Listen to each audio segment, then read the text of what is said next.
E se você encontrasse um manual capaz de descrever como as pessoas funcionam, que viesse anotado aquilo que o outro faz com mais facilidade, aquilo que o faz movimentar-se, estimular-se, mas que também tivesse informações sobre fraquezas e vícios que dominam o seu ser. Esses vícios, quando não subjugados, adoeceriam o espírito, a mente e o corpo, levando o indivíduo à decadência, tanto da saúde quanto dos relacionamentos sociais. A verdade é que a maioria das pessoas estão perdidas diante de tantos estímulos e de discursos motivacionais genéricos. Fala-se muito sobre o autoconhecimento, e conhecer-se a si é muito importante. Porém, a tríade do autoconhecimento vai muito além de conhecer-se. É preciso aceitar-se, mas principalmente superar-se. Agora, o meu superar-se é igual ao seu? Não, é claro que não. Saiba que, a menos que você seja um guru, um monge ou então um grande autodidata, você precisará de instruções e de guia, ou então de um manual para ser introduzido no caminho do autoconhecimento. E se você é terapeuta, o conteúdo que virá a seguir será de extrema importância para você, pois ao identificar os claros sinais que eu irei te mostrar e ensinar, você rapidamente será capaz de identificar o temperamento do paciente e conseguirá estimulá-lo da maneira correta, mostrando ao paciente que você o conhece muito bem, facilitando o ajustamento dele, promovendo mais resiliência e retirando-o do estado doente em que ele se encontra. Um exemplo para ficar mais claro: quando falamos em temperamento, falamos imediatamente sobre forças e fraquezas. A depender do seu nível de estresse, ansiedade ou depressão no dia a dia, eu gosto muito de falar em adaptação, movimentos adaptativos ou exigidos. Então, a depender do quão você é exigido, você fica exausto, você não tem mais forças para sustentar uma máscara. No caso, um comportamento ajustado socialmente.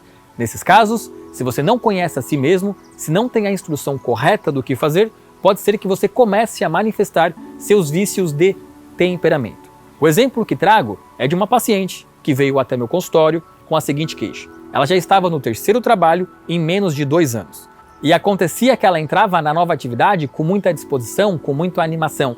Porém, com o passar dos meses, ela começava a demonstrar intensa irritação com os colegas. Muitas vezes decidia por eles. E isso começava a gerar problemas no seu ambiente, pois os outros a viam como alguém soberba, como alguém arrogante. É claro que essa impaciência em lidar com os colegas, na teoria mais lento, gerou-lhe também ansiedade. Em clínica, ao identificar seu temperamento, mostrei a ela a sua verdadeira essência, elevei suas virtudes, mostrei os espaços onde ela poderia se sobressair e se destacar, e ao mesmo tempo falei sobre os vícios do seu comportamento. A coloquei em uma posição invertida. Agora ela estava no lugar dos seus colegas e enxergava com clareza seu comportamento, por vezes arrogante. O que fiz nesse caso foi promover um ajuste de pensamento e comportamento nela. E isso se dá, sim, através de exercícios de comunicação, mas também da prescrição correta e que você irá aprender de uma essência oligofloral específica para o seu temperamento, para conseguir assim controlar seu vício de temperamento e ter um ajustamento social, reduzindo sua ansiedade e sentindo-se bem consigo mesmo. Bom, e qual é o meu compromisso com você nesse evento? Se você já me conhece, entende minha forma pragmática de ensinar. Me comprometo com você a garantir que você sairá desse evento com conhecimentos sobre a relação entre espiritualidade e medicina na interpretação sobre o temperamento, o que é temperamento, os tipos de temperamento e como tratar os vícios de cada temperamento. O que isso vai mudar na sua prática terapêutica? Você criará uma abordagem rápida e impressionante de se conectar com o paciente, mostrando a ele suas virtudes e valências e fazendo-o compreender com clareza aquilo que ele precisa ajustar para ter mais saúde. E tudo isso vai trazer mais adesão do paciente ao tratamento. Na prática, você se torna um terapeuta melhor, com resultados melhores, com mais pacientes e com mais reconhecimento. Agora sim, seja bem-vindo à ciência dos temperamentos.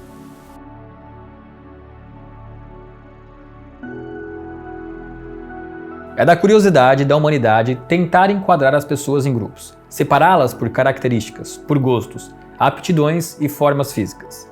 E uma teoria com essa intenção, com registros de mais de 2.400 anos, e que vem sendo aprimorada por centenas de cientistas, que possui bases na medicina, na neurociência, psicologia e também na teologia, criou 4 perfis de pessoas, que chamamos de temperamentos. Começando com uma definição bem simples, e com pontos de acordo entre diferentes teóricos.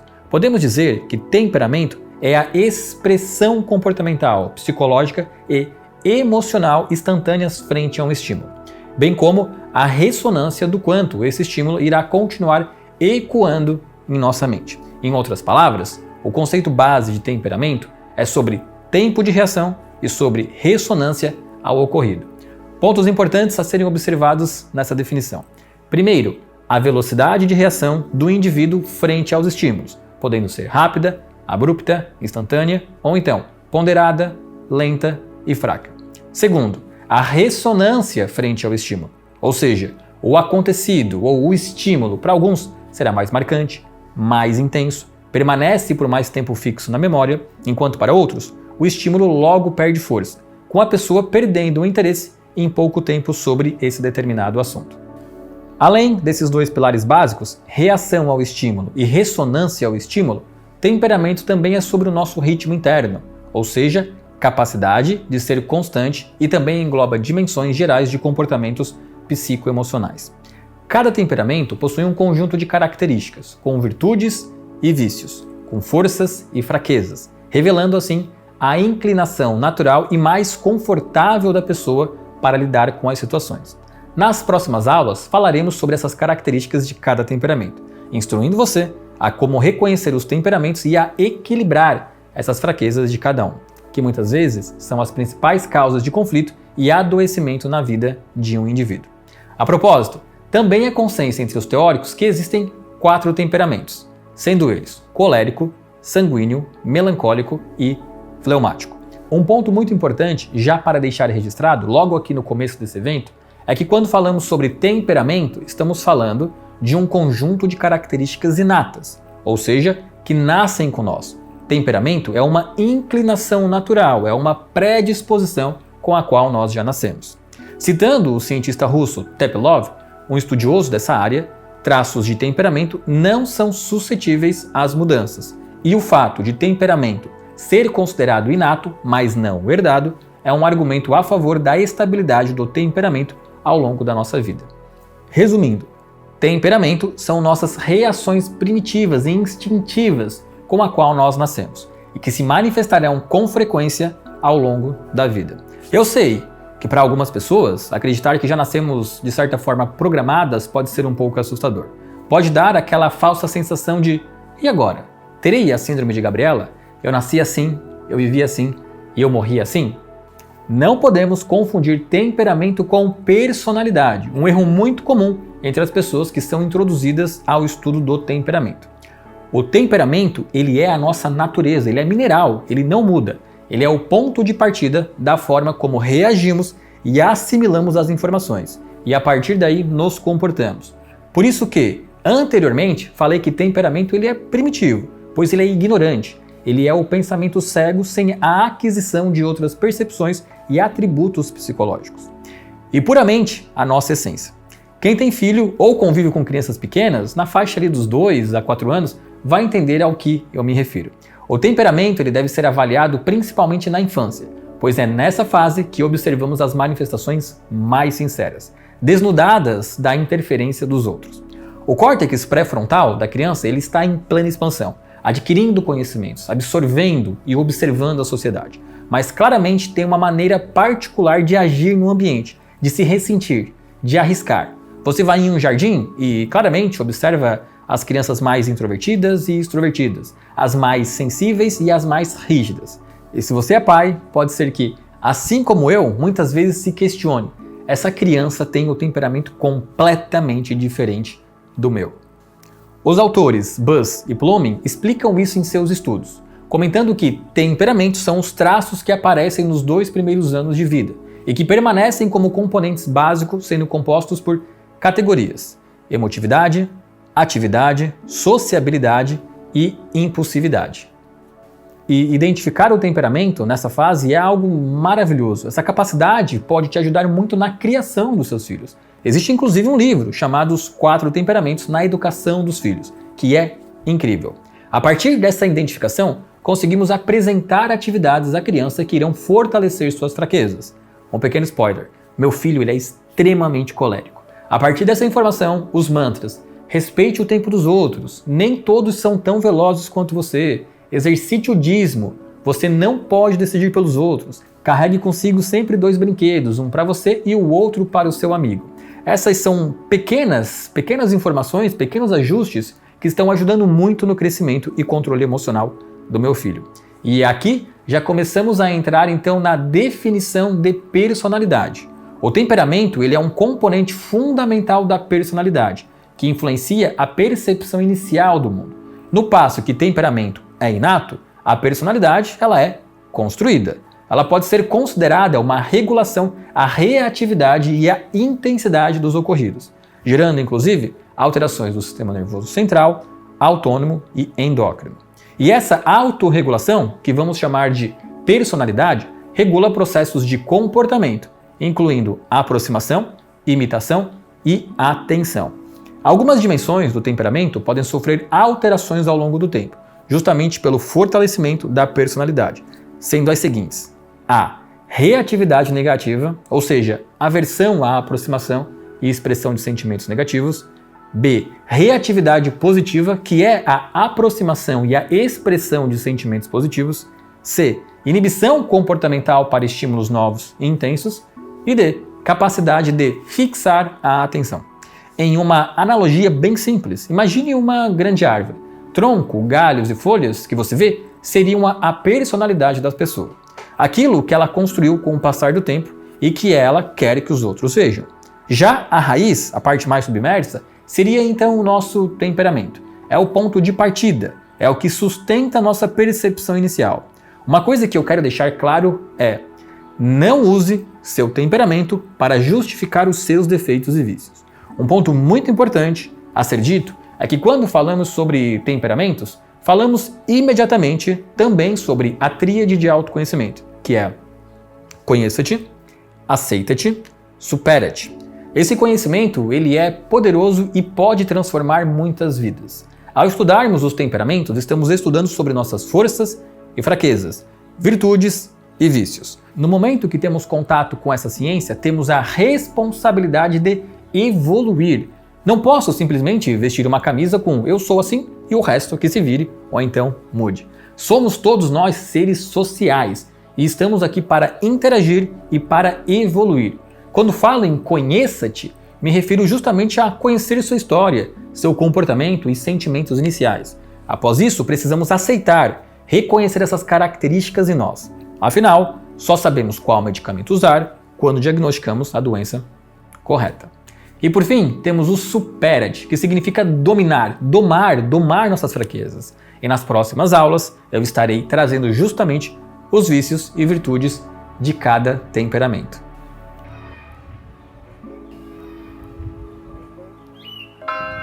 Quando falamos sobre temperamento, um assunto que sempre vem à mente é a espiritualidade. Afinal, se apontamos que temperamento é sobre comportamentos inatos, ou seja, que nascem com nós, abrimos a porta para uma discussão mais espiritual. Mesmo que existam bases biológicas, teóricos que optam por não falar dessa temática, deixando a cargo apenas da hereditariedade e da loteria da associação de genes a formação do temperamento, gosto de trazer essa visão espiritual sobre os temperamentos. Até porque a própria Bíblia já falava muito sobre esse assunto. E além disso, acho muito interessante as analogias espirituais sobre a importância de se dominar os defeitos e os vícios, sobre a jornada espiritual de tornar-se alguém melhor. Então cabe aqui, sim, breves palavras sobre o assunto. E se você se interessar sobre essa visão, fique à vontade para pesquisar mais sobre o tema. Quando falamos em espírito, o primeiro filósofo que eu trago é Sócrates. Para ele, o espírito é a essência do ser humano, distinta e superior ao corpo físico. A verdadeira sabedoria, segundo ele, advinha da reminiscência, a capacidade do espírito de recordar as ideias perfeitas que contemplou antes de nascer no mundo físico. O espírito virtuoso, dedicado à busca por conhecimento e justiça, libertar-se-ia das amarras do corpo e alcançaria o mundo das ideias após a morte. Das várias interpretações sobre o que é o espírito, e citando o pensador Sócrates, vemos muitas convergências de autores colocando que o espírito é a essência que habita o homem e que este veio para o mundo real com resquícios de reminiscência, ou seja, uma capacidade individual de comportamentos e pensamentos inatos, ou seja, temperamentos, que estão desde sempre dentro de nós e que deveríamos trabalhar esses elementos vícios e virtudes para que retornássemos ao céu de um jeito diferente, mais evoluído do que quando chegamos na Terra. E essa ideia de incumbir ao espírito um temperamento é visto em vários textos, como na Bíblia e referências bíblicas, ditas por pastores e padres, mas também é vista na ciência, que daqui a pouco eu vou mostrar mais para vocês como isso se desenvolve. O livro Temperamento Controlado pelo Espírito, do pastor americano Tim LaHaye, fala bastante da relação entre temperamento e espírito. E no livro tem um trecho que diz: sobretudo a aceitar-nos como somos e a construir sobre esse material bruto a obra-prima que cada homem é chamado a ser no reino de Deus. Nada existe de mais fascinante a respeito do ser humano que seu temperamento. Ele é a força invisível que alicerça a ação humana, pode ser destrutivo, a menos que seja disciplinado e controlado. O temperamento dá ao homem forças e fraquezas. Embora gostemos apenas de pensar em nossas forças, todos temos fraquezas. O objetivo deste livro, gente, é ajudar a compreender como o Espírito Santo pode nos ajudar a melhorar nossas forças e a vencer nossas fraquezas. O livro comenta que nascemos com um temperamento. Logo, temos comportamentos e pensamentos inerentes a nós, que habitam desde o primeiro sopro de vida em nós. Então, grifando, nascemos com um espírito ou temperamento, mas não somos reféns dele. Estamos aqui para evoluir através do trabalho em nosso material bruto, que é nós mesmos. Criamos uma personalidade para evoluir. Citando agora a Bíblia Sagrada, existe uma passagem que eu gosto muito, escrita por Paulo, que está em Romanos capítulo 7, versículo 18 a 20, que diz: porque eu sei que em mim, isto é, na minha carne, não habita bem nenhum, pois o querer o bem está em mim, não porém o efetuá-lo, porque não faço o bem que prefiro, mas o mal que não quero, esse faço. Mas se eu faço o que não quero, já não sou eu quem o faz, e sim o pecado que habita em mim. Paulo aqui faz clara distinção entre si mesmo e a força incontrolável que nele habita. O pecado, a fraqueza natural que herdara, no caso de Eva e Adão. De acordo com essa leitura, a gente pode teorizar que o espírito é o nosso temperamento básico, dotado de virtudes nesse plano espiritual, mas que na Terra entra em contato com o pecado e desenvolve os vícios relacionados a esse temperamento, que é chamado na Bíblia de várias formas, como o indivíduo ingênito, a carne, o chefe, a carne corruptível, e que é o impulso básico do nosso ser tentando satisfazer suas necessidades. Como Paulo escreveu, o querer o bem está em mim, referindo-se ao espírito, às virtudes do temperamento. Não, porém, o efetuá-lo, referindo-se então às fraquezas e vícios do temperamento. Então, biblicamente, espiritualmente, muitos textos colocam que o temperamento é a manifestação terrena do espírito, é o estado reminiscente do espírito, dotado de virtudes, mas também de vícios, que são colocados diante de nós para que possamos superá-los. Acho justo também colocar que nos estudos religiosos vemos constantemente a frase: somos chamados a ser santos. E eu considero algo extremamente motivacional. Na Bíblia não vemos passagens sobre alterações complexas de personalidade, de pessoas fazendo um giro de 180 graus em sua personalidade. Não, o que nós vemos são sempre ajustes naquilo que já temos bons em nós mesmos. Vemos a necessidade de elevar nossas virtudes e controlar nossos defeitos. E trago mais uma passagem bíblica aqui para encerrarmos esse assunto espiritual. Quando Jesus encontrou Pedro na praia e o convocou para ser seu discípulo, você lembra do que Jesus falou a ele? Jesus falou: Pedro, você não mais será um pescador de peixes, você passará agora a ser um pescador de almas. Aqui, uma clara alusão de Jesus Cristo convidando Pedro a fazer ajustes no seu temperamento. E para começar, falando sobre ciência e temperamentos, nada mais justo do que introduzir o pai da medicina nesse assunto, o famoso Hipócrates. Hipócrates criou a teoria dos humores e em sua dissertação intitulada On the Natural Man, falou que a saúde do homem dependia do equilíbrio entre 4 humores, que no caso seriam sangue, fleuma, a bile amarela e a bile negra. Para deixar claro, o conceito de humor na escola hipocrática era de uma substância existente no organismo, necessária à manutenção da vida e da saúde. Para Hipócrates, a plenitude da saúde ocorria quando estes humores estavam em estados harmônicos, em proporções, em propriedades e quantidade, e sobretudo quando estavam misturados. Para ele, o homem adoece quando há falta ou excesso de um desses humores, ou quando algum deles se separam no corpo e não se une aos demais. Segundo a doutrina dos 4 humores, o sangue é armazenado no fígado e levado ao coração. onde se aquece, sendo considerado quente e úmido. A fleuma, que compreende todas as secreções mucosas, provém do cérebro e é fria e úmida por natureza. A bile amarela, ela é secretada pelo fígado e é quente e seca, enquanto a bile negra é produzida no baço, no estômago e é de natureza fria e seca. Essa associação entre os elementos da natureza, terra, ar, fogo e água, dotados de 4 qualidades, opostas aos pares, quente e frio, seco e úmido, eram constantemente utilizados pelos gregos, pois para eles o universo era formado então por esses 4 elementos. Para Hipócrates, todos nós possuímos esses 4 humores dentro de nós mesmos, porém as pessoas nascem com uma tendência a acumular mais de um deles. O estado de saúde, então, dependeria da exata proporção e da perfeita mistura dos 4 humores, que poderiam alterar-se por ação de causas externas ou internas. O excesso ou a deficiência de qualquer um dos humores, assim como seu isolamento ou então miscigenação inadequada, causariam as doenças. Então, com Hipócrates, vemos o primeiro esboço dos temperamentos no seguinte sentido: pois os humores eram inatos ao homem e o excesso de humor influenciava não só o comportamento e emoções, mas também uma tendência ao adoecimento de grupos de moléstia. Mas foi Galeno, discípulo de Hipócrates, que no século II revitalizou a doutrina humoral e ressaltou a importância dos 4 temperamentos, conforme o predomínio de um dos 4 humores. Cada temperamento seria então a união de 2 pares de elementos da natureza, indicando um acúmulo de um determinado humor. Colérico seria a união entre os climas quentes e seco, com o excesso de bile amarela. Sanguíneo, por sua vez, é a união entre quente e úmido, com excesso de sangue. Melancólico é a união entre frio e seco, com excesso de bile negra. E fleumático é a união entre frio e úmido, com excesso de fleuma. O que Galeno fez foi, de fato, começar a catalogar características, já que vivíamos especialmente em uma época de observações e separar pessoas em grupos. Características como introversão e extroversão, abertura ou não para novas experiências, neuroticismo e instabilidade emocional, além de outras observações, como, por exemplo, qualidade de sono e a forma de andar e comunicar-se.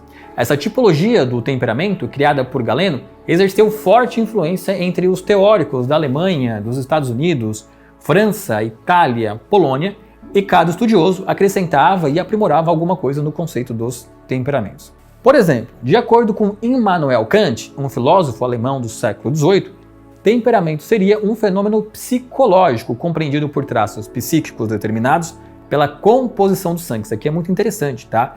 E essa composição do sangue, esse temperamento, estaria relacionada à facilidade ou dificuldade da coagulação sanguínea e também à sua temperatura. Basicamente, uma mistura de ensinamentos de Hipócrates e Galeno. Kant distinguiu 4 tipos de temperamento, considerando a composição sanguínea e usando critérios de energia de vida, que oscilam da excitabilidade até a sonolência, além de características do comportamento dominante, como emoção versus ação, caracterizando em, primeiro, sanguíneo era caracterizado pela força, rapidez e emoções superficiais. 2. O melancólico é designado pelas emoções intensas e vagarosidade das ações. O colérico seria então a rapidez e a impetuosidade no agir. E o fleumático, o número 4, caracterizado pela ausência de reações emocionais e vagarosidade no agir. É claro que, com o passar dos anos e o avançar da medicina, essa teoria dos temperamentos seria colocada à prova, seria desafiada. Afinal, afirmar que alguém nasce com um temperamento inato gera uma importante controvérsia dada ao fator biológico, onde alguns teóricos afirmam que a forma que temos de nos comportar, pensar e agir é fruto do meio, da criação e não de uma programação. Além disso, alguns teorizam que temperamento é exclusivamente biológico, uma herança de nossos familiares que codifica capacidades maiores de introversão e também de extroversão. Outros teóricos falam que o temperamento é inato e ocorre independente da hereditariedade. O que sabemos, de fato, é que nosso corpo possui sim características instintivas e inatas. Por exemplo, de acordo com Steven Pinker, um neurocientista canadense que eu tenho um grande apreço, a linguagem ou a capacidade da linguagem, para ele, é instintiva. Existe uma propensão humana que é a fala, independente do país ou de quem criar você. Ou seja, isso é algo biológico, está no ser humano, bem como está o fato de caminhar e sociabilizar. Da mesma forma, outras capacidades instintivas, como o medo, a fuga, o enfrentamento, porém que são ativadas em velocidades diferentes em diferentes indivíduos. Então, o temperamento ele parte da mesma premissa. E é claro que cada vez mais o estudo do temperamento vai ficando refinado. Hoje, na psicologia, o modelo mais aceito é o chamado Big Five, muito utilizado por empresas de recrutamento, por exemplo, mas que claramente bebe da teoria inicial dos temperamentos, que serve para avaliar percentis de traços do comportamento. Então, novamente, avaliamos as pessoas para verificar suas forças e suas fraquezas primitivas. Então, meus amigos, agora chegando ao final desse vídeo, não posso deixar de citar dois grandes cientistas que contribuíram muito para a ciência dos temperamentos e que o tratam também como características inatas. O primeiro é o médico Jacques Métrier, que usou os modelos comportamentais de temperamento e observou de maneira mais profunda a velocidade de reações fisiológicas de cada grupo e sugestionou então alterações funcionais no organismo, apontando uma tendência natural ao surgimento de grupos de doenças. E o mesmo falou que a partir da suplementação de oligominerais específicos, conseguimos equilibrar essas reações fisiológicas, levando o indivíduo a um funcionamento enzimático adequado, prevenindo doenças e recuperando a saúde orgânica. Outro grande estudioso é o famoso médico galês Eduard Bach, que também teve a mesma observação de Hipócrates e Galeno, falando que determinado temperamento pode adoecer emocionalmente por viver muito exposto aos seus vícios de comportamento. Então, por exemplo, um colérico que constantemente sofre por viver em meio a colegas, a amigos lentos, poderia adoecer de ansiedade. E aí, ele selecionou um sistema de medicina para equilibrar o lado emocional de cada temperamento. Para finalizar, reitero o nome dos 4 temperamentos, que são colérico, sanguíneo, melancólico e fleumático. Nas próximas aulas, trarei as principais características de cada temperamento, bem como mostrarei a maneira de equilibrar esses vícios e defeitos, através do uso das essências oligoflorais Flor de Íris. Aguardo você em nossa próxima aula.